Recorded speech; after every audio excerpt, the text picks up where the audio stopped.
Si vous avez vu le film Dune, vous avez sans doute vu les vers des sables, donc les Shai-Hulud. On pourrait dire que le réalisateur s'est inspiré des animaux qui existent vraiment. Et ces animaux-là s'appellent les boas des sables.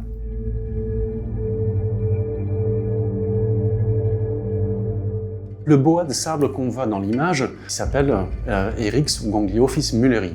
C'est un petit animal de 60 et 80 cm qui vit dans l'Afrique de l'Ouest. Et il va habiter dans des zones très arides, des savanes et des déserts.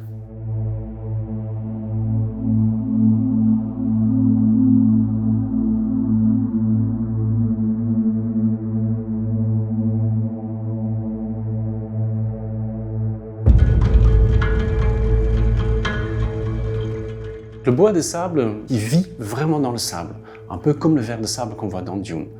Et donc là, il va se déplacer en dessous de la surface en utilisant des mouvements de ondulation latérale. Et ceci lui va lui permettre d'avancer sans être vu ni par des prédateurs ni par des proies.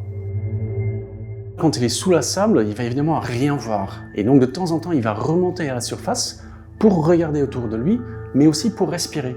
Parce qu'en dessous du sable, il y a très peu d'oxygène et l'animal ne peut donc pas respirer.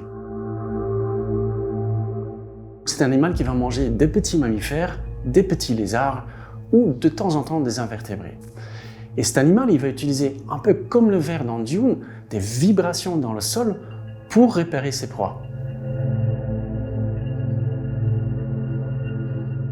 Pour détecter tes proies, il va d'abord sortir sa langue et avec sa langue, il va capter des molécules chimiques qui lui permettent d'identifier si dans un endroit ou un lieu précis, il y a eu des petits rongeurs par exemple.